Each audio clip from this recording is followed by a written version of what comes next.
Exceptions की। Chapter 4 IPC किसके बारे में बात करता है? General exceptions. हमने जैसा कि डिवाइडेशन किया था, क्लासिफिकेशन किया था, उसके अनुसार इस चैप्टर का नाम है डिफेंसिव प्रोविजंस। क्या नाम है? Defensive provision. पर हमने वो नाम दिया, बल्कि इसका नाम जो डायरेक्ट में दे रखा है वो है जनरल एक्सेप्शन। जनरल एक्सेप्शन का मतलब साधारण अपवाद। तो यानी जब साधारण है तो कुछ स्पेशल भी होंगे, हाँ या ना? सिर्फ ये हेडिंग तो नहीं दी इन्होंने कि एक्सेप्शंस, इन्होंने क्या दिया? जनरल। तो हम इस पूरी थीम को समझते हैं, ऐसा नहीं कि एक्ट में जो लिखा है वो पढ़ेंगे, हम पूरी थीम को समझने का प्रयास करेंगे है क्या। सबसे पहले आप देखेंगे कि एक्सेप्शन अगर आईपीसी में ही चले, दूसरे एक्स में तो जा ही सकते हैं, सिर्फ आईपीसी में भी चलें तो एक्सेप्शन या डिफेंसिव प्रोविजन दो प्रकार के। डिफेंसिव प्रोविजंस,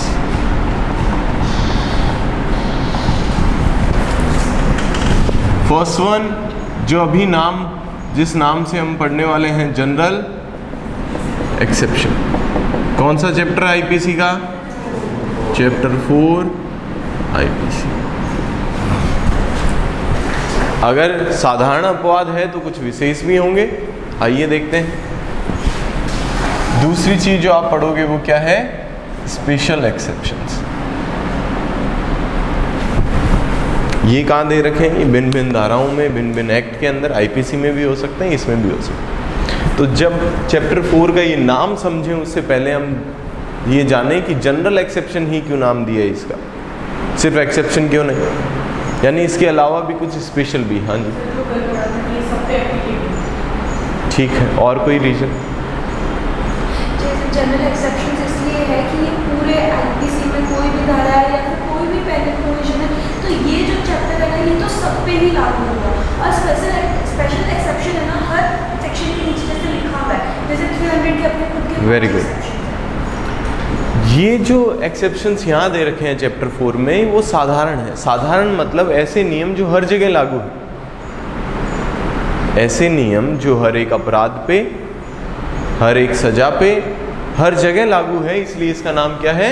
साधारण। साधारण है और ये सभी पे समान रूप से लागू है, चाहे कोई भी अपराध कर लो। पर बात जब इनकी आएगी स्पेशल, ये पर्टिकुलर किसी अपराध के लिए ही अपवाद है, पर्टिकुलर ऑफेंस के लिए ही अपवाद है, ये सबके लिए नहीं है। लाइक इसमें एग्जांपल आप देखोगे, जैसे सेक्शन 376 निकालो, 375 निकाल लो। डेफिनेशन कहाँ है रेप की? 375 निकालो।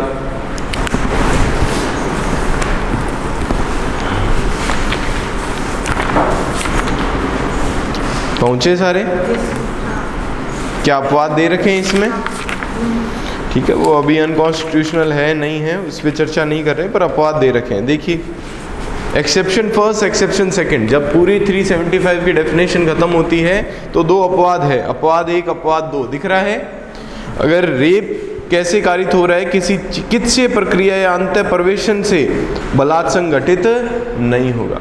ए मेडिकल प्रोसीजर और intervention shall not constitute rape. जो अभी तो अनकॉन्स्टिट्यूशनल डिक्लेयर कर दिया, जो 2 फिंगर टेस्ट हुआ करता था ये जानने के लिए कि महिला के साथ सेक्सुअल इंटरकोर्स हुआ या नहीं, रेप विक्टिम के साथ सेक्सुअल इंटरकोर्स हुआ या नहीं, उसे महिला की डिग्निटी के अगेंस्ट मानते हुए अनकॉन्स्टिट्यूशनल डिक्लेयर कर दिया है। परंतु ओरिजिनल आईपीसी में ये अपवाद है। पर ये अपवाद सिर्फ 375 के लिए है, रेप के लिए, या पूरी आईपीसी में हर अपराध के लिए है? केवल किसका अपवाद है ये? 375। सेकेंड अपवाद पढ़िए। सेक्सुअल इंटरकोर्स और sexual act by a man with his own wife, the wife not being under 15 year of age. किसी पुरुष का अपनी स्वयं की पत्नी के साथ यदि पत्नी 15 वर्ष से कम आयु की ना हो, बलात्संग नहीं है। इसे भी क्या कर दिया है? अनकॉन्स्टिट्यूशनल डिक्लेयर कर दिया है। परंतु ये भी क्या रेप का ही अपवाद है? क्या सभी अपराधों का अपवाद है? नहीं। वैसे ही आप एग्जाम्पल पढ़िए, section 499 defamation, definition of defamation. देखिए फटाफट खोलो। टोटल 10 एक्सेप्शंस है। कितने अपवाद है? 10 अपवाद हैं, पर केवल किसके हैं? सिर्फ डिफामेशन के हैं, मानहानि के हैं। क्या वो 10 के 10 अपवाद आप किसी भी धारा पे लगा दो, मर्डर पे लगा दो, चोरी पे लगा दो, लूट पे लगा दो, लगा सकते हो क्या? नहीं लगा सकते। वो केवल और केवल किसके अपवाद हैं? डिफामेशन। समझ रहे हैं बात को? वैसे ही सेक्शन 300 आप पढ़ोगे, 300 में 5 अपवाद है। कितने अपवाद हैं? वो केवल किसके अपवाद है? सिर्फ मर्डर के अपवाद है। यानी आप समझ पा रहे हैं इस चैप्टर का नाम जनरल एक्सेप्शन क्यों है? पहले तो ये जाने पढ़ने से पहले, साधारण अपवाद इसलिए है क्योंकि यह सभी अपराधों पे लागू होते हैं, जिन तक लागू हो सकते हैं। अभी बताऊंगा कैसे सभी पे लागू होते हैं, जिन पर लागू होने के लायक हो या स्पष्ट मना नहीं। और ये स्पेशल केवल उन्हीं के साथ, उन्हीं धाराओं पे, उन्हीं अपराधों पे लागू होंगे जिनके साथ में इनको दिया हुआ है। क्लियर? तो 375 में जो 2 अपवाद है वो केवल रेप के हैं, 499 में जो 10 अपवाद है वो केवल डिफामेशन के हैं, 300 में जो 5 अपवाद है वो केवल मर्डर के हैं। ये और किसी पे लागू उठा के आपके नहीं सर उसमें देखो अपवाद दे रखा है वो लागू कर दें तो ये नहीं हो सकता। क्लियर? यहाँ एक चीज और जानना जरूरी है इसे समझने के लिए, स्पेशल एक्सेप्शन के 2 प्रकार भी हैं। ये कभी कभी एब्सोल्यूट आपको क्या देते हैं? इंडेमनिटी देते हैं। कौन सी इंडेमनिटी देते हैं? एब्सोल्यूट। और कभी कभी पार्शियल इंडेमनिटी देते हैं। जबकि जो जनरल एक्सेप्शन है वो ऑलवेज एब्सोल्यूट इंडेमनिटी देते हैं। आप सर नहीं समझे? वर्ड समझ आया? बात नहीं समझ आई? क्या कहना चाहता? एब्सोल्यूट इंडेमनिटी मतलब पूर्णतः छूट। अगर आपने कोई अपराध किया और आप चैप्टर 4 आईपीसी यानी सेक्शन 76 से 106 में गलती से आ गए तो आपका अपराध ही नहीं है, प्योर छूट है। आपको 0 पनिशमेंट मिलेगा, ऐसा माना जाएगा आपने कभी अपराध किए ही नहीं। समझ रहे हैं एब्सोल्यूट इंडेमनिटी का अर्थ? अगर आपने कोई भी अपराध किया, चाहे मर्डर ही किया हो, आप 76 से 106 में आ गए, आपको अपराध से पूर्णतया उन्मुक्ति मिलेगी, पूर्णतया छूट मिलेगी। कोई भी 1 साल, आधे साल, छोटी सजा, ऐसा कुछ भी नहीं। पर स्पेशल एक्सेप्शन के प्रकार है, जैसे आपने अभी पढ़ा 375 के जो 2 अपवाद हैं वो किसके एग्जाम्पल है? अगर रेप हुआ है, रेप की डेफिनेशन वाला अपराध हुआ है और वो एक्सेप्शन फर्स्ट रेप की या एक्सेप्शन सेकंड में आ जाए तो पूर्णतया छूट है। जैसे डॉक्टर साहब ने 2 फिंगर टेस्ट किया, अभी नहीं, जब ये कॉन्स्टिट्यूशनल था तब की बात कर रहा हूँ, तो डॉक्टर साहब का कोई छोटा अपराध बनता है क्या? रेप की जगह कुछ छोटा कर दिया हमने? नहीं, कोई भी अपराध नहीं बनता, प्योरली छूट है डॉक्टर साहब को। वैसे ही 499 के 10 अपवाद, किसी ने डिफामेशन की, 10 में से कहीं भी आ गया तो प्योरली उसे क्या मिल जाएगी? छूट मिल जाएगी। पर इसका एक और स्पेशल एक्सेप्शन में कौन सी इंडेमनिटी भी मिलती है? एक और एग्जांपल दिया था सेक्शन 300, कितने अपवाद है? 5। अगर उन 5 अपवादों में से किसी में आते हो तो क्या प्योरली आपको प्योर इंडेमनिटी मिलती है क्या? नहीं। अगर मर्डर के 5 अपवाद हैं, उनमें से किसी भी एक में, first, second, third, fourth, fifth, किसी भी एक में आते हो, जैसे फर्स्ट में आ गए, मर्डर आपने सडन और ग्रेव प्रोवोकेशन में, गंभीर और अचानक प्रकोपण में किया है, तो क्या आपको प्योर इंडेमनिटी मिल जाएगी? नहीं, सजा कम हो जाएगी। आपका अपराध मर्डर ना रह के culpable homicide not amounting to murder में चल जाएगा। आप पनिशेबल 302 में नहीं होके 304 में हो जाओ। समझ रहे हैं? यानी यहाँ जरूरी नहीं है हमेशा एब्सोल्यूट हो। स्पेशल एक्सेप्शन एब्सोल्यूट प्रकृति के भी हैं कुछ, जैसे अभी पढ़ा 375 में एक्सेप्शन में आते हो कोई भी अपराध नहीं है, 499 के एक्सेप्शन में आओगे कोई भी अपराध नहीं, पर 300 के एक्सेप्शन में आए, क्या प्योर एब्सोल्यूट इंडेमनिटी मिलेगी आपको? पार्शियल।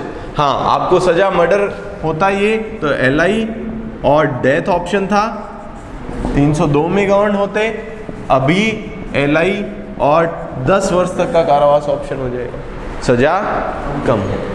समझ रहे हैं? वैसा ही सेक्शन 335 रीड विथ 325 पढ़ो। 325 वॉलेंटरली कॉजिंग ग्रीवियस हर्ट, किसी को स्वेच्छा घोर उपति कारित करना, ठीक है। उसकी सजा देखो कितनी है, 7 साल है क्या लमसम? 7 साल है, ठीक है। इसी के साथ 335 पढ़ो।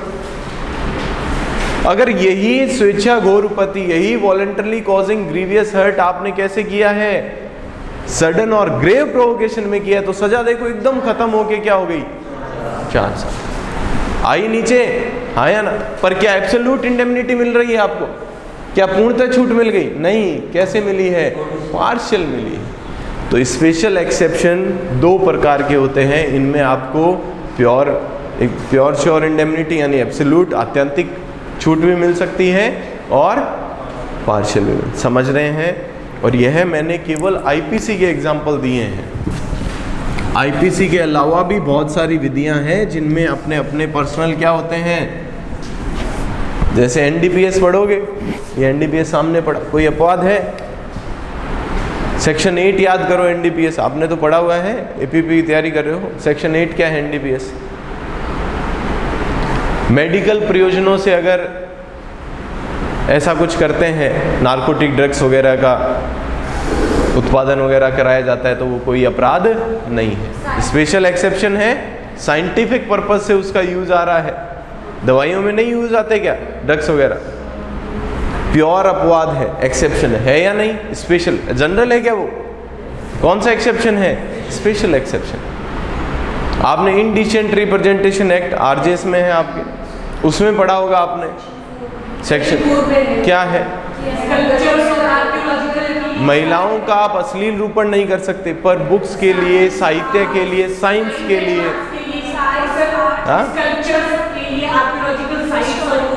Very good.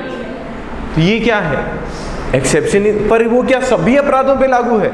नहीं, केवल किस पे है? Indecent representation of women only. समझ रहे हैं? देखिए, हम पढ़ सकते हैं, सीधा मैं धारा 76 शुरू करूँ, हो सकता है जब तक समझोगे नहीं लॉ को, आगे जाके दुखी पाना है सीट पे जाके। समझ लो कोई मुकाबला नहीं है। फिर हम बात कर रहे हैं, हम ऐसे नहीं, यहाँ से नहीं शुरू किया, हमने कहाँ से शुरू किया? डिफेंसिव प्रोविजंस नाम हेडिंग दी थी हमने क्लासिफिकेशन में, यहाँ भी मैं हेडिंग वही दे रहा हूँ, डिफेंसिव प्रोविजन। एक्सेप्शन, एक्सेप्शन को ये नाम क्यों दिया इन्होंने जनरल?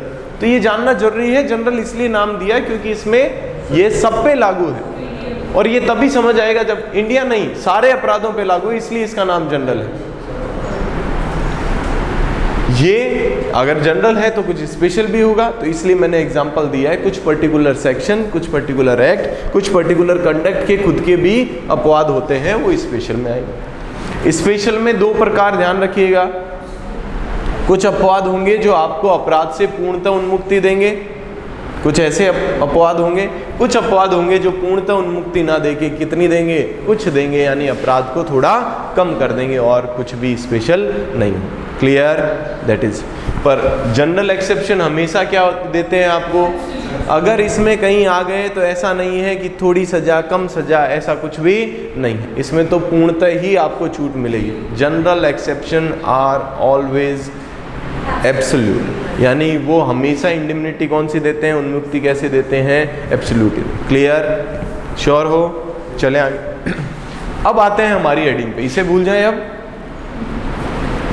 ये भूल जाते हैं। ऐसे बहुत सारे आपको सेक्शन मिल जाएंगे, आईपीसी में मिल जाएंगे बहुत सारे। ये सिर्फ समझाने के लिए बताया मैंने कि स्पेशल भी होता है, इसलिए इसका नाम जनरल। अब इधर आ जाओ, उधर की सारी कहानी भूल जाओ। हमारे आज के टॉपिक का नाम क्या है? बैरेक्ट में यही लिखा है, जनरल एक्सेप्शन, साधारण अपवाद, अध्याय 4। कहाँ से कहाँ तक? टोटल 31 धाराएं हैं। कितनी धाराएं हैं? 31 सेक्शंस हैं। अब पहले तो दिमाग में बात करते हैं पढ़ने से पहले। मैं पूरी कोशिश करूंगा कि आज हम 76 को हाथ ही ना लगाएं। मेरे पूरे प्रयास ये रहेंगे ताकि आप समझ पाओ कि वास्तव में ये चीज़ है क्या। सबसे पहली बात, अपवादों की जरूरत क्या पड़ी, कारण क्या है, रीजंस क्या है। हाँ, कोई व्यक्ति अपराध कर रहा है, है ना, तो उसे छोड़ क्यों रहे हो? यहाँ अभी अभी तो बड़ा एब्सोल्यूट इंडेमनिटी मिल जाएगी, छूट जाएगा, क्यों छोड़ रहे हो आप? हाँ, एक ही करके बोलो। हाँ, हो सकता है कि उसके जो सर्कमस्टेंसेस ने किया है वो ऐसी है जो अगर हमें पता चले कि ऐसा उसने इस परिस्थिति में किया तो वो अपराध की श्रेणी में नहीं आना चाहिए। कोई भी क्या रीजन, परिस्थिति क्या? जैसे मान लो कभी कोई गुस्सा आ गया तो गुस्से में अपराध करोगे, मना है, वो छूट है क्या आपको? करके देखो कभी। उसके अलावा अगर मुझे मान लो उसके अलावा नहीं, वो तो है ही नहीं, पहले तो उसको क्लियर करो। उसके अलावा क्या होता है?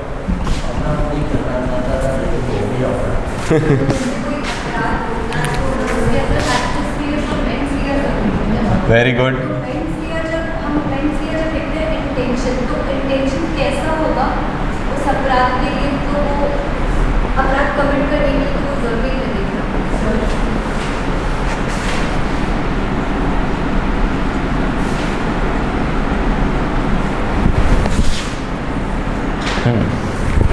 अब ठीक लग रहा है, जगह मिल गई खूब। हाँ सर, फॉर एग्जाम्पल अगर किसी का एक्सीडेंट हो गया और वो डॉक्टर के पास जाता है तो मतलब डॉक्टर उसका इलाज तो करेगा, ये सोच के कि अगर कोई मर गया फॉर एग्जाम्पल। एग्जाम्पल मत दो मुझे, कारण बताओ क्यों। हाँ, good faith. Word good faith is a one of reason. सबसे पहले हम बात करते हैं जनरल एक्सेप्शन पढ़ने से पहले, कारण क्यों छूट दे रहे हो आप किसी को? जब वह व्यक्ति आप कह रहे हो कि अपराध की श्रेणी में आ रहा है, अपराध किया है, तो छूट देने के पीछे कारण क्या है? हाँ नूतन जी कुछ बोल रहे हैं। सर, लॉ का पर्पस होता है कि गिल्टी माइंड को ना सजा देना। वेरी गुड, जो एक्सेप्शन थी इसमें गिल्टी माइंड नहीं है, इसलिए वेरी गुड। हमने फर्स्ट डे जो वर्षा जी ने बात की, जो अभी इन्होंने की और उन्होंने की, सबका मिला के मिक्सचर एक ही निकलता है। हमने फर्स्ट डे बात की थी कि अपराध, क्रिमिनल लाइबिलिटी, आपराधिक दायित्व कब बनता है? रिजल्ट से नहीं बनता है। काय से बनता है? गिल्टी माइंड से। दो चीज़ें चाहिए, एक्टस रियस और मेंस रिया। अगर मेंस रिया नहीं है तो कोई अपराध नहीं। तो फर्स्ट हम लिख सकते हैं, मोटा मोटी अगर लिखना चाहें एक ही वर्ड में, मेंस रिया, absence of अगर किसी का गिल्टी माइंड नहीं है तो वो व्यक्ति सजा का पात्र नहीं है, वह आपराधिक दायित्व के अधीन नहीं आता। और इसको थोड़ा एक्सप्लेन करें तो जैसा मैडम ने कहा, अगर किसी का अपराध वो कार्य करते वक्त क्या था? गुड फेथ था, वो हो गया। मैं अपनी गाड़ी चला रहा हूँ अपने ड्यू केयर एंड क्वेश्चन से, एकदम से कोई व्यक्ति कूद जाता है सामने सुसाइड के लिए, मैं क्या करूँ? इसमें खड़ा नहीं है, मेरी कोई लापरवाही नहीं है, मेरी कोई नेग्लिजेंस नहीं है, मैं अपने आराम से एकदम जो नॉर्मल स्पीड है उसमें गाड़ी चला रहा हूँ, एकदम से आदमी सामने आ गया, क्या कर सकते हैं? कोई इलाज है? नहीं, मैं गुड फेथ में हूँ। और घुमा फिरा के बात वही, absence of मेंस रिया। हाँ बोलिए। सर, सामने वाले में ये मतलब समझ डेवलप ही नहीं हुई कि जो मैं कर रहा हूँ वो अपराध है, जिसे वो डॉली। ठीक है। एक्सक्यूजेबल एक्ट, एक्सक्यूजेबल मतलब जिनकी गलती माफ की जा सकती है, जैसे मेंटली इनकैपेबल। अब वो चाहे बचपने के कारण हो, चाहे इंटॉक्सिकेशन, खुद ने इंटॉक्सिकेशन किया तो खुद ने अपना दिमाग बंद किया है, उसके लिए ये लागू नहीं है। किसी और ने आपका दिमाग बंद किया है तो आप क्या कर सकते हो? जनरल एक्सेप्शन का फ़ायदा ले सकते हो। अनसाउंड माइंड बचपन से ही क्या है? पागल ही है या अभी पागल हो गया है, मेंटल इनकैपेबल। एक्सक्यूजेबल के अंदर सर ऑफिसर का ऑर्डर था, मानना पड़ेगा, हाँ या ना? जज साहब का ऑर्डर था, मिस्टेक थी, गलती हो गई, मिस्टेक ऑफ फैक्ट, कुछ तथ्यों की। उसके अलावा जस्टिफिएबल एक्ट, इन सबके पीछे काम यही कर रहा है, absence of mens rea। ध्यान रखना, मैं तो आपको थोड़ा थोड़ा एग्जाम्पल देने की प्रयास कर रहा हूं ताकि आप इस बात को समझ पाएं कि हम माफ कर क्यों रहे हैं किसी ऐसे व्यक्ति को जिसने अपराध किया है। क्यों? क्योंकि उसके मन में बिल्कुल भी पाप नहीं है, कोई दुराशय नहीं है, वह अपना काम प्रॉपर केयर एंड क्वेश्चन से कर रहा है। उसने जो काम किया वो विधि द्वारा एक्सक्यूजेबल है क्योंकि वह मेंटली इनकेपेबल है। उसके बाद लिखा कि उसने जो कार्य किया कि वह उसकी जगह कोई भी होता तो वही करता। आज मान लीजिए मेरे कोई पड़ोसी हैं, उनके घर पे ताला लगा हुआ है, उन्होंने मेरे को कहा कि घर पे ध्यान रखना कोई आए, मैं ऐसे ही रात को टहल रहा था, टहलते हुए देखा एक आदमी छत से दीवार जो है बाहर से कूद रहा है।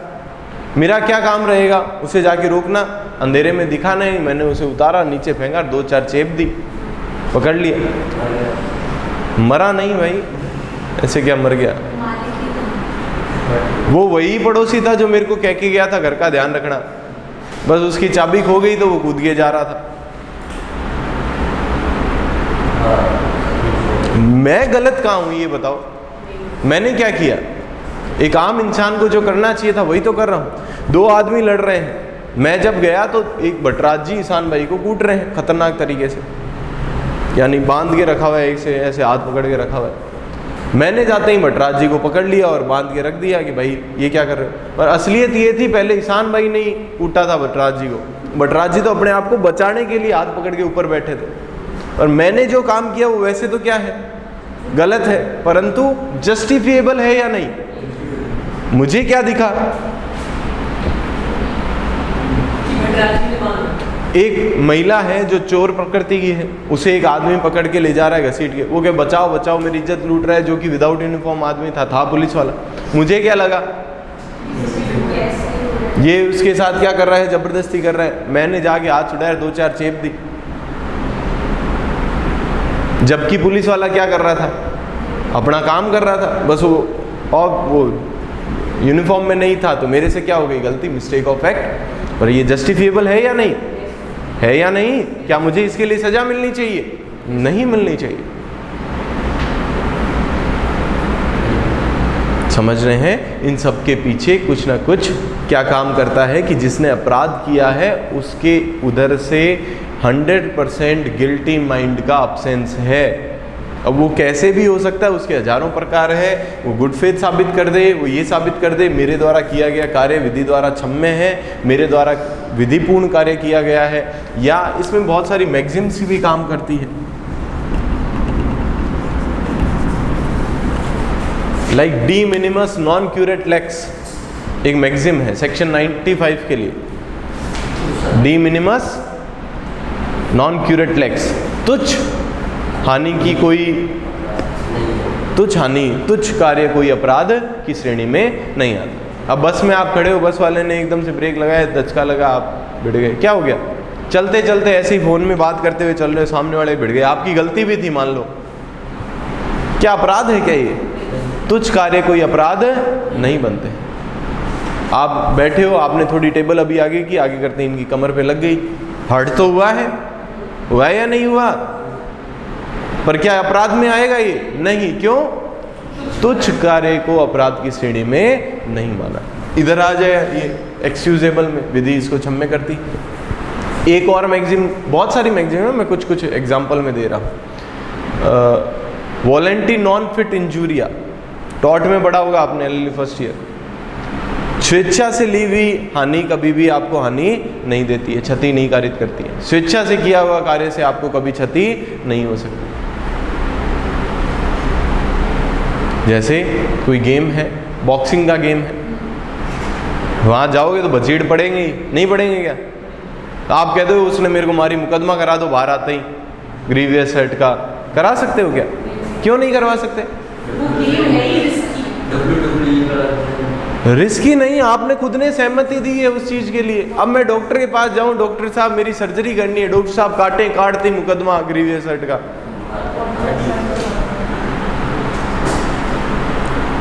सर्जरी के लिए कट करना पड़ेगा, कट करते ही क्या कह दोगे? इन्होंने मेरे को क्या किया? ग्रीवियस हर्ट किया, मुकदमा कर दो। कर सकते हो क्या? नहीं कर सकते। तो सहमति से या बेनिफिट के लिए काम किया गया, नेसेसिटी के लिए काम किया गया। अभी धीरे धीरे बात करेंगे। तो मेन रीज़न क्या है किसी भी अपराध को छूट देने के पीछे? कारण क्या है कि हम लोग, मोटा मोटी बात बोलें तो हम लोग अपराध के रिजल्ट को पनिश नहीं करते, किसे करते हैं? गिल्टी माइंड को। ये बात ब्रैकेट में कहीं लिख लीजिएगा कि क्रिमिनल लॉ का एक साधारण सिद्धांत है कि वह रिजल्ट को पनिश नहीं करता, वो किसे पनिश करता है? Guilty mind. और 76 से 106 में एक ही चीज है कि आपका गिल्टी माइंड नहीं है, रिजल्ट तो अपराध निकला है। 76 से 106 का फायदा तभी तो लोगे जब आपने अपराध किया है। रिजल्ट तो आपका क्या निकला है? अपराध निकला है, पर आपका मस्तिष्क एकदम प्योर है, कोई दुराशय उसमें नहीं है। क्लियर? क्लियर? रीजन के ब्रैकेट में ऑब्जेक्ट भी लिख सकते हो। क्यों? यही उद्देश्य भी है, उस व्यक्ति को बचाना जिसका किसी प्रकार का आपराधिक माइंड नहीं था, जिससे कोई अपराध तो हुआ है, जो अपराध की कोटि में तो आता है, पर उसका कोई भी दुराशय नहीं है। उस व्यक्ति को क्रिमिनल लायबिलिटी से बचाना ही इसका उद्देश्य है। चलें आगे। नेक्स्ट हेडिंग लिखिए, application and scope of chapter 4। अध्याय 4 कहाँ कहाँ लागू होता है, क्या स्कोप है इसका? Local law, special law. Section 6, section 40, para 2। Para 3 नहीं है ना, 3 में चैप्टर 4 का क्या लेना देना? चैप्टर 4 तो पैरा 2 में ही है, चैप्टर 4, 5A और कुछ सर्टेन सेक्शंस। तो अब ये जाने कि जो जनरल एक्सेप्शन है वो कहाँ लागू होता है। नाम से पता चल रहा है, पहले तो जनरली सभी पे लागू है, सभी में कहाँ? आईपीसी में। तो इसको एकदम क्लियर और एक्सप्लेन किया गया पहले सेक्शन 6 में। वापस पढ़ते हैं, आज पढ़ चुके हम, पर वापस पढ़ते हैं। क्या लिखा है देखिए सेक्शन 6 में। इस संहिता की हर धारा, हर अपराध, हर दांडिक प्रावधान, हर दृष्टांत किसके अधीन रहते हुए पढ़ा जाएगा? चैप्टर 4। यानी आप कोई भी धारा उठा लोगे, कोई भी उस धारा, कोई भी धारा यानी कोई भी ऑफेंस उठा लोगे, कोई भी उसका दांडिक प्रावधान उठा लोगे जहां पनिशमेंट है। जैसे 300 में मर्डर की परिभाषा है, जबकि पनिशमेंट कहाँ है? 302 में। चाहे 300 उठाओ, चाहे 302 उठाओ, चाहे 302 का कोई एग्जाम्पल उठाओ, इलस्ट्रेशन उठाओ, सबके साथ क्या पढ़ना है? धारा 76 से 106 पढ़ी जाए। इसीलिए इसका नाम क्या है बाबा? अगर धारा 6 नहीं होती तो इसका नाम जनरल एक्सेप्शन भी नहीं होता, क्योंकि यह सभी धाराओं पे, आईपीसी के समस्त प्रावधानों पे पर्याप्त रूप से लागू होता है। क्लियर? पढ़ देता हूं लैंग्वेज एक बार आपकी शांति के लिए। Section 6 IPC.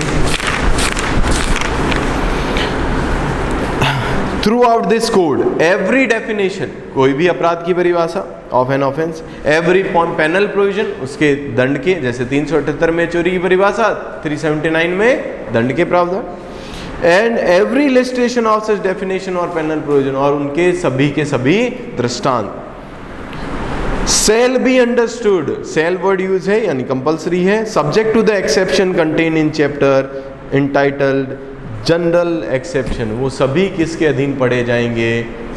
चैप्टर जिसका नाम हमने साधारण अपवाद दिया, यानी अध्याय 4 के अधीन ही पढ़े जाएंगे। यानी इतना समझ आया हमें, चैप्टर 4 के जो जनरल एक्सेप्शन है वो आईपीसी के हर अपराध पे लागू है। इतना ही समझ आया। अब आइए कुछ इसके स्कोप को या एप्लीकेशन को और बाहर लेके जाते हैं। कहाँ पे बोला? सेक्शन 40।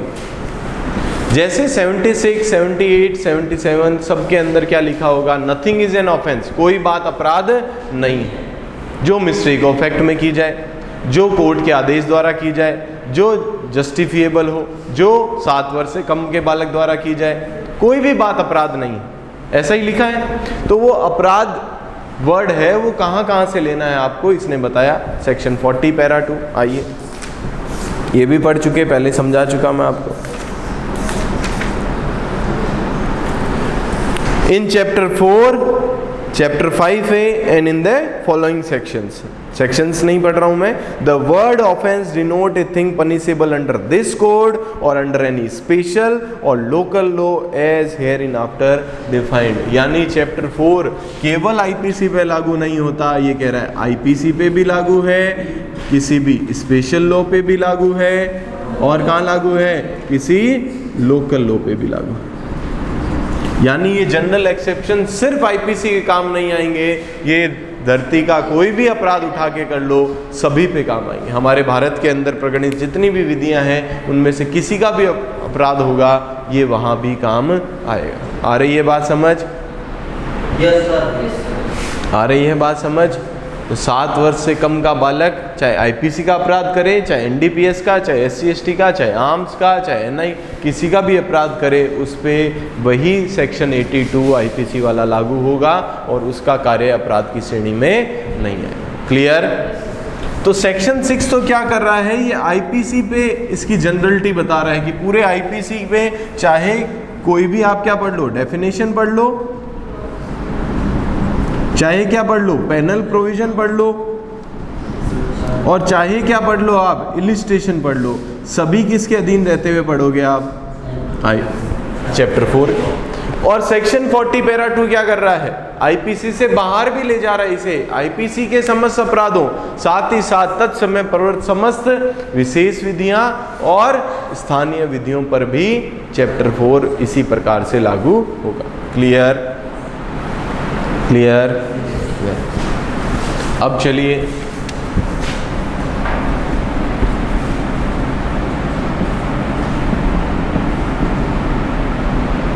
Kinds of exceptions.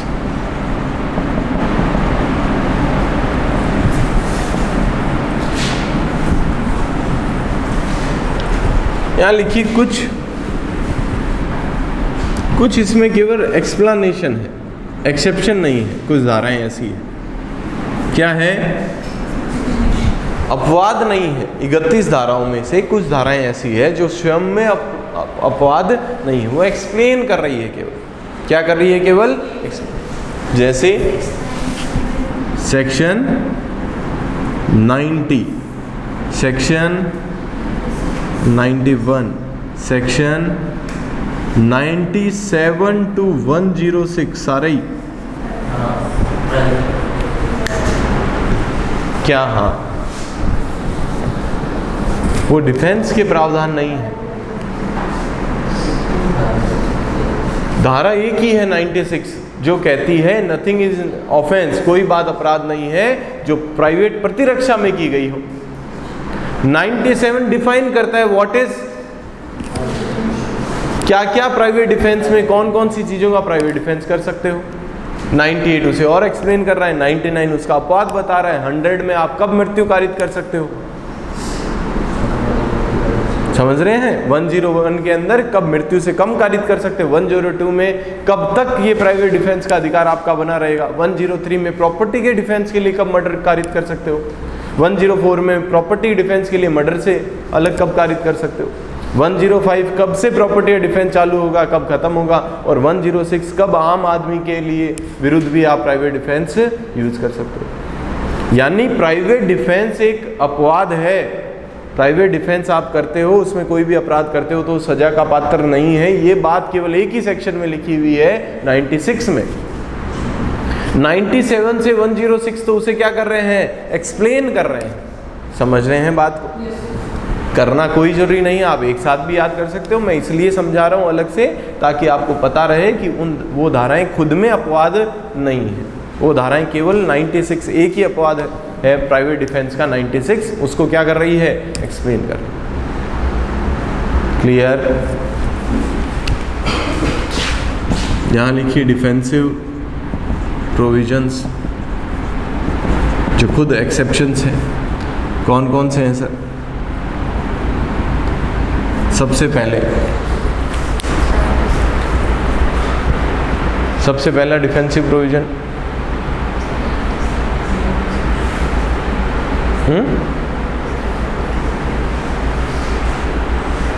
बांटो इनको कैटेगरी में, आप अपने हिसाब से बांट दो। ये कोई वो फॉर्मूला थोड़ी है कोई, आपने पढ़े हुए हैं, नहीं पढ़े हुए क्या जनरल एक्सेप्शन। सबसे पहले mistake of fact, first one लिखिए मिस्टेक ऑफ फैक्ट, मतलब तथ्य की भूल में आदमी कभी कभार गलती कर देता है। तथ्य की भूल लिखिए, या आप लॉफुल एक्ट भी लिख सकते हैं, इसी में लॉफुल एक्ट भी लिख लीजिए।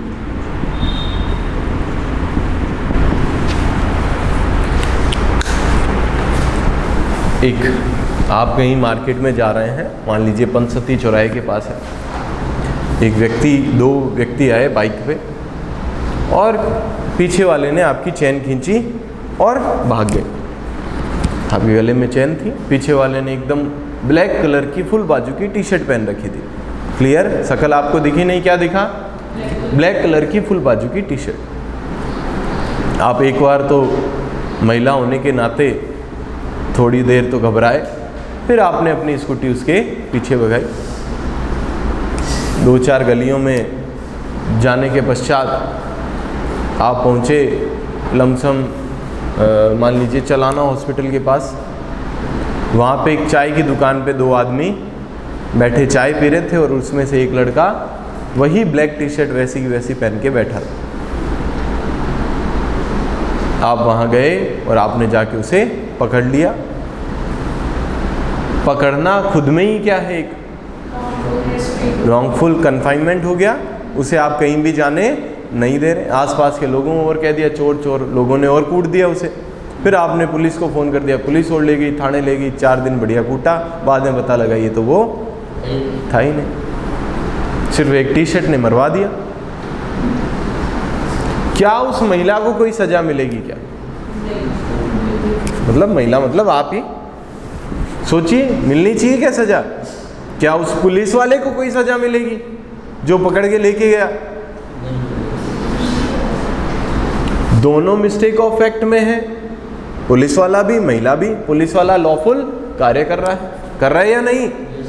बस किसी प्रकार की सजा के पात्र नहीं है। क्यों? या तो विधि की भूल कभी छम में नहीं है, ध्यान रखना। मैं कह दूं नहीं मेरे को लॉ नहीं पता था, कूटने से सजा होती है, ना ना ना, मिस्टेक ऑफ फैक्ट, तथ्य की भूल। ठीक है, एक अभी जो मैंने वो पड़ोसी वाला एग्जाम्पल दिया था वो भी तथ्य की भूल ही है, जस्टिफिएबल फैक्ट। क्लियर? ये आप पढ़ोगे कहाँ पे? सेक्शन 76 टू लेके 79 तक। 76 और 79 मिस्टेक ऑफ एक्ट के हैं, 77 और 78 लॉफुल एक्ट के हैं। यानी किसी सुपीरियर अथॉरिटी का ऑर्डर है, क्या नहीं मानोगे आप? ऑफिसर का जो भी ऑर्डर है मानना पड़ेगा ना। हाँ, ऐसे ही बोल दे ऑफिसर, अभी 2 आदमी आए, एक पुलिस वाला आए और एक उसका सीनियर आए और बोले कि यहाँ ट्यूशन में जितने बच्चे बैठे हैं गोली मार दो, तो क्या वो बच जाएगा पुलिस वाला? यहाँ फंस जाते हैं कई बच्चे। अभी इन्होंने एपीपी वालों ने एक पेपर दिया था कि सर अपने सीनियर की बात ही तो मान रहा है, तो सीनियर तो कुछ भी कह देगा, है ना। आपके भी तो सेंसेस हैं। सीनियर कहते हैं आपको प्रधानमंत्री मोदी जी गोली मारी हो, मार दो क्या? कुछ खुद के भी सेंसेस यहाँ काम लगाने होते हैं ना। सब भाई ऐसे रट्टू तोता नहीं बनना सर, हमने पढ़ा था 77 में कि आदेशों की पालना में कुछ भी कर दो, ऐसे थोड़ी कर दो। है? कुछ तो आपको भी सेंसेस रखने पड़ेंगे। तो जितने लोगों ने एपीपी वो पेपर दिया सारों ने उसमें यही लिखा कि हाँ सर कर सकते हैं, कोई अपराध नहीं है, ऐसा थोड़ी है। फिर 78 जज साहब कोर्ट के ऑर्डर, जज साहब ने कोई ऑर्डर दिया है। चलो आगे, accident, act of accident.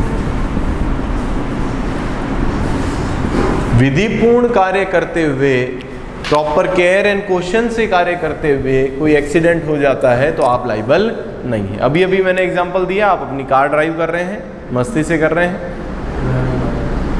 Expressway है जहाँ पे मान लीजिए कि आम लोगों को आना भी मना है, एकदम से कोई लड़का सामने कूद जाता है। आप मेट्रो चला रहे हैं, मेट्रो की पटरियाँ मिनट चलने के लिए क्या, कोई एकदम से कूद जाता है, उसमें आप क्या करोगे? क्या मेट्रो का ड्राइवर पनिशेबल होगा? नहीं होगा। क्यों नहीं होगा? अपना काम कर रहा है, विधिपूर्ण साधनों द्वारा, विधिपूर्ण माध्यम से विधिपूर्ण कार्य कर रहा है और प्रॉपर केयर एंड क्वेश्चन भी रख रहा है। अब इसमें कोई घटना हो जाए तो हो जाए, कोई इलाज नहीं। समझ गए? मैं पेड़ काट रहा हूँ, काटते काटते एकदम प्रॉपर, एकदम चेक किया हुआ सारे संसाधन, फिर भी उसका हत्था निकल जाता है और पास खड़े आदमी को लगता है उसे चोट पहुंचती है, सर खुलता है, ग्रीवियस हर्ट होता है, क्या मैं लाइबल हूँ? जी नहीं, बिल्कुल नहीं। क्यों नहीं? Due care and attention and that is act of accident, वो दुर्घटना है विधिपूर्ण कार्य करते हुए। Clear? Section 80 act of necessity. Act of, ये क्या होता है सर? कई बार ऐसी जरूरत हो जाती है कि हमें कार्य करना पड़ जाए। कई बार जरूरत हो जाती है हमें कार्य करना पड़ जाए। हाँ सर, सर बड़ी हानि को रोकने के लिए छोटी हानि का वेरी गुड। जैसे सीरीज में घर बने हुए हैं, तो एक घर में आग लग गई, तो इस वाले घर का मतलब गिरा देना हाँ, हाँ। गिराना था इसको ताकि इन बाकी के घरों को आग ना आए। हाँ, क्या दिक्कत है? पेड़ ऐसे हमेशा गिराया जाता है बीच वाले को। अभी मान लो यहाँ ट्यूशन में आग लग जाए, अब महिलाएं ऐसे लटक लटक चल रही है, जितने में तो बढ़ जाएगी, तो मैंने उठाया और फेंक दिया छत से सीधा ही, चोट लग गई। मर्द गाँव है, स्पंजी है, क्या होगा? मैंने कोई अपराध किया क्या? नहीं। मैंने क्या किया? आग से बचाने के लिए इनको बाहर फेंका। अब छोटी मोटी लग गई, क्या हो गया? पर मैंने क्या किया है? बड़ी अपहानी को रोकने कर लिए छोटी अपहानी कर, ऐसा कर सकते हैं, कोई दिक्कत नहीं। समझ रहे हैं? अब फायर ब्रिगेड वाले, घर में आग लगी, फायर ब्रिगेड वाले आए, ये सर जहाँ आग लगी है वहाँ तक पहुँचने का कोई माध्यम नहीं है, तो पीछे की दीवार ही तोड़ दी उन्होंने, ताकि जो वो नोजल है, पाइप है, वो वहाँ तक पहुँच पाए जहाँ आग वास्तव में लगी। यहाँ तो धुआं हो रहा है, इधर से वो आ नहीं सकते, लगी पीछे है, तो क्या करें? पीछे की दीवार तोड़ दी। तो आप केस करा दोगे मेरी दीवार तोड़ दी? नहीं। क्यों नहीं? जरूरी है, नेसेसिटी है। अगर वो नहीं करेंगे तो और बड़ी दुर्घटना हो जाएगी। तो बड़ी दुर्घटना को रोकने के लिए छोटी दुर्घटना कारित की जा सकती है। क्लियर? जैसे 100 जनों की जांच में बैठे और 5 जने उसको 5 लोगों को जानबूझ के मारना तो अपराध ही रहेगा। ध्यान रखना, यहाँ बात करेंगे जब सेक्शन 81 पढ़ेंगे, क्योंकि बहुत सारे बच्चे एग्जाम में यही गलती कर देते हैं कि हम 5 लोग हैं जहाज में, एक में एक ही है तो ऊपर चढ़ा दो, हमारा डूबेगा, इधर लेंगे तो और इधर लेंगे तो वो एक मरेगा, मारने के लिए इधर ले लिया। मारने के लिए लोगे तो वो अपराधी है, भले 100 जनों की जगह 1 जने की जान भी बराबर ही है। मारने का उद्देश्य नहीं है आपका, सिर्फ उद्देश्य ये है कि अपने आप को बचा लें, उसमें वो मर जाए तो मर जाए। आपका ऑब्जेक्ट ही यही है कि नहीं इसे सल्टा देते हैं, कोई दिक्कत नहीं है, अपन बच जाएंगे, ये नहीं कर सकते आप। बात करेंगे जब वो आए। एक पेट्रोल का टैंकर लेके आप जा रहे हैं, डीजल का, पेट्रोल का, किसी भी फ्लेमेबल जो भी चीज़ है उसका, और उसमें थोड़ी बहुत आग लग गई। आपको पता है आप बहुत ही एक रिहायशी इलाके में हैं, जहाँ पे अगर वो विस्फोट हुआ या वो जला तो बहुत बड़ा नुकसान होगा। तो आपने वो जो टैंकर था, आपका नहीं था, मालिक कोई और था, वो ड्राइवर भी जो था वो भाग गया वहाँ से, उसे छोड़ के आग लगते ही देख के आप उसमें चढ़े और पास के अंदर एक नदी नाला था, चला के उसमें फेंक दिया है उसको। क्या जो मालिक है, जो ऑनर है, आप पे मुकदमा कर दे कि आपने उसके ट्रक को, टैंकर को नुकसान पहुँचाया? चलो मुकदमा तो कर दे, पर क्या सजा मिलेगी आपको? नहीं मिलेगी। क्यों? Act of necessity. कौन सा कार्य है? आवश्यकता का कार्य है, सिद्धांत। और लॉ के अंदर कोई भी लॉ पढ़ोगे, कुछ चीज़ें ऐसी आएगी जो आवश्यकता के सिद्धांत पे ही आधारित है। डॉक्ट्राइन ऑफ नेसेसिटी बहुत इंपॉर्टेंट थिंग है। एविडेंस में भी बहुत जगह कोई भी लॉ उठाओगे आप, डॉक्ट्राइन ऑफ नेसेसिटी जरूर मिलेगा, क्योंकि ज़रूरत के कारण ही तो लॉ है। और जब लॉ के अगेंस्ट ज़रूरत हो, आवश्यकता हो, तो आवश्यकता को चुने या लॉ को चुने? फिर मेरा क्वेश्चन समझिए, हमारी आवश्यकता थी तभी तो लॉ बनाया। अगर हमें ज़रूरत ही नहीं होती कि हमें रेगुलेट किया जाए वगैरह हो, तो लॉ बनाते ही नहीं। और जब लॉ बन गया, लॉ बना हुआ तैयार है, अब लॉ में और आवश्यकता में कॉन्ट्राडिक्ट हो रहा है, तो आप किसे मानेंगे? सोचिए, लॉ बड़ा हो गया क्या? लॉ बना ही किसके लिए? नेसेसिटी। ये बात लोग नहीं समझ पाते, जो भी सीट पे बैठे हैं वो क्या नहीं, लॉ ही ऐसा है। लॉ बना आपकी नेसेसिटी के लिए, आपके लिए है, तो लॉ चेंज किया जा सकता है नेसेसिटी के लिए। नेसेसिटी चेंज थोड़ी होगी लॉ के हिसाब से, नेसेसिटी का कारण ही लॉ है। लॉ का जनक ही कौन है? आवश्यकता है। चले आगे, नेक्स्ट वन, मेंटल इनकैपेबिलिटी। क्या लिखेंगे?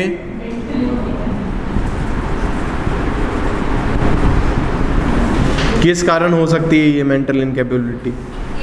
As, unsoundness of mind, intoxication. आया ना? असक्षमता, शारीरिक नहीं, ध्यान रखना, मैं इनकैपेबिलिटी भी लिख सकता था। कैसी है सक्षमता? मेंटल।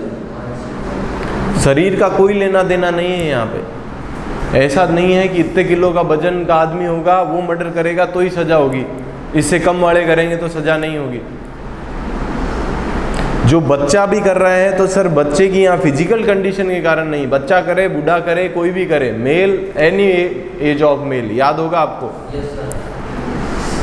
यहाँ बात है मेंटल कैपेबिलिटी, क्योंकि वो बच्चा होता है 7 वर्ष से कम आयु का है तो उसकी सोचने समझने की शक्ति नहीं होती। मेंटल कैपेबिलिटी इतनी नहीं है कि वो जो कार्य कर रहा है वो अपराध की श्रेणी में आता है और उसके परिणाम क्या निकल सकते हैं, इसलिए उसे किसी प्रकार की सजा नहीं दी जाती। उसके अलावा कोई पागल ही है, रास्ते में आप जा रहे हैं, आपकी गाड़ी के एकदम से किसी ने खोरियां मार दी, आपने मुड़ के देखा तो एक पागल महिला थी, आप रोक के उसे हताया करोगे तूने ऐसे कैसे मार दिया? कभी कही है क्या जीवन में? करते हो क्या ऐसे प्रयास? आप वहां से भगाओगे ही, भाई दूसरा और फोड़ देगी। सर हमें ना इनके ना अगेंस्ट में कुछ कंप्लेन नहीं कर सकते क्या? जैसे रोड पे घूम रहे होते हैं, बिल्कुल पागल से होते हैं, वो कुछ समझ हमने किया आपके लिए कभी? बाद में बात करो तो फिर लाइव में क्यों आपको वो करवानी है? चलिए, कहाँ थे हम? अनसाउंडनेस ऑफ माइंड, पागलपन। पागलपन भी क्या है? Mental incapability purely. और last one, intoxication by other persons.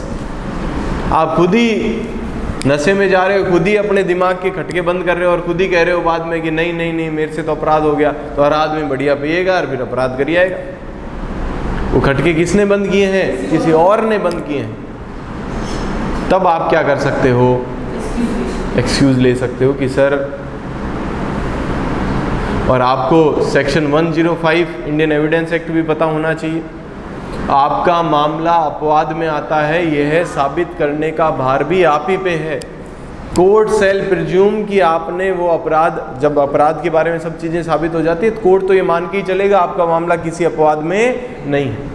अगर अपवाद में साबित करना है 76 से 106 में कहीं भी लाना है तो आपको ही साबित करना पड़ेगा कि सर मैं पागल था उस वक्त, मैं इंटॉक्सिकेटेड था, एक्ट ऑफ नेसेसिटी था, एक्सीडेंट था। वो सब किसे साबित करना है? एक्यूज को ही साबित करना है। Accused has to prove. Clear?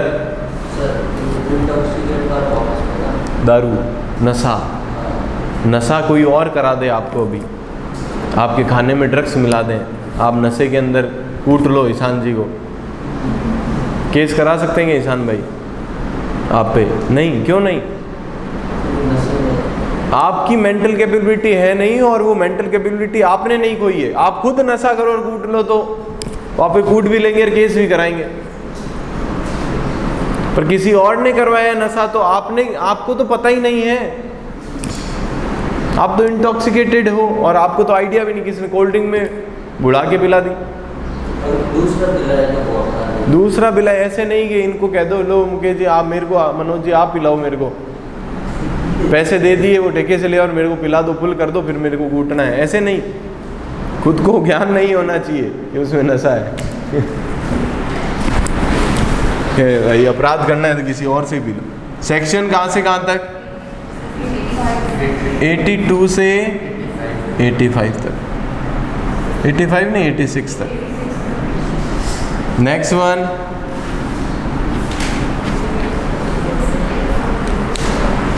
Act in good faith for benefit of person with consent और without consent. Act for benefit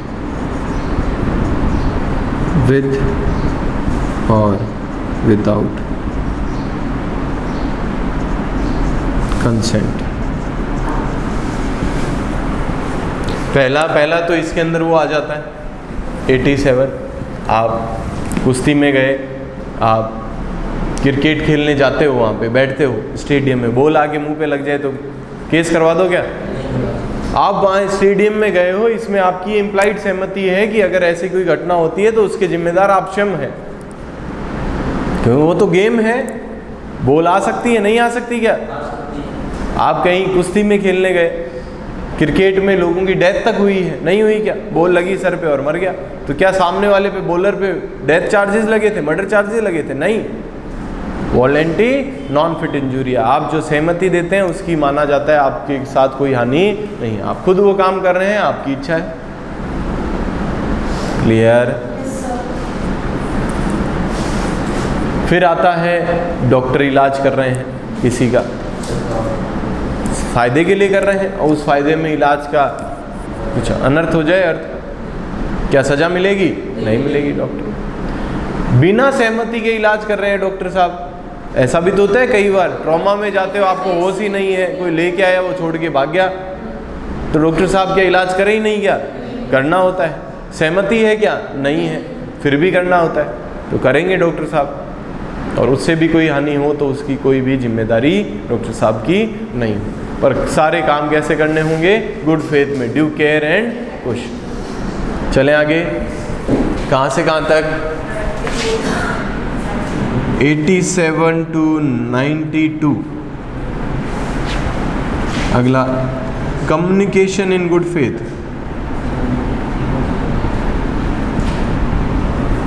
मतलब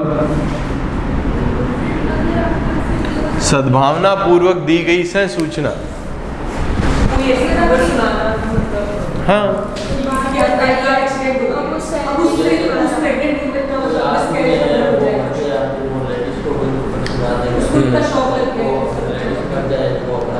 हाँ लेडी, आप मार ही क्यों रहे हो सबको? मारने से पहले भी बहुत चीज़ें हैं बटराज जी। फेमस केस है ना, बाल धोड़े होने वाला क्या? नहीं, महिला के बाल वाइट हो गए थे, एक झूठी सूचना दी थी किसी ने टेंशन से। हाँ वही था, डिटेल में पढ़ो उसको, उसमें बाल धोड़े हो गए महिला के, उसने केस कर दिया। किसी भी प्रकार की आपने किसी को सूचना दी है सद्भावनापूर्वक, किसी कोई एग्ज़ाम की तैयारी कर रहा है पिछले 10 सालों से, आपने क्या फेल हो गया, ये फेल का सुन के उसने सुसाइड कर ली, आप अबेटमेंट ऑफ सुसाइड के दोषी हैं क्या? है क्या? नहीं है। क्यों नहीं है? आपने कहा तभी तो सुसाइड की, वो बीमार हो गया, आपने किसी को कहा कि घर में आपके जो वो थे उनका एक्सीडेंट हो गया, उनकी डेथ हो गई, ये सुन के दूसरा व्यक्ति भी कोमा में चला गया, हार्ट अटैक आ गया, क्या उसके लिए आप लाइबल हैं? नहीं है। क्यों नहीं है? सूचना आपने दी है सद्भावना पूर्वक, और यहाँ सद्भावना वो नहीं है जो हम सोचते हैं, ये ध्यान रखना। What is good faith? Section 52 definition, proper definition.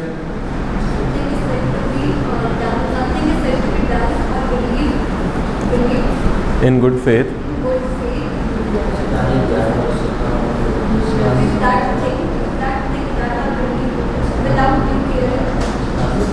Negative में है। हाँ बोलिए।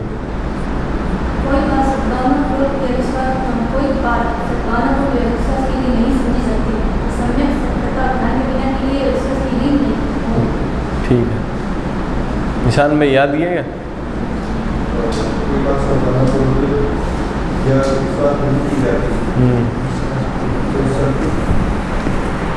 चलो कोई बात नहीं, हम कर लेना। कहाँ लिखा हुआ है sir? Section 93। Next one,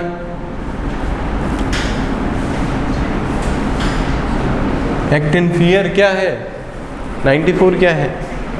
fear of instant death, ऐसा ही कुछ है क्या? देखो,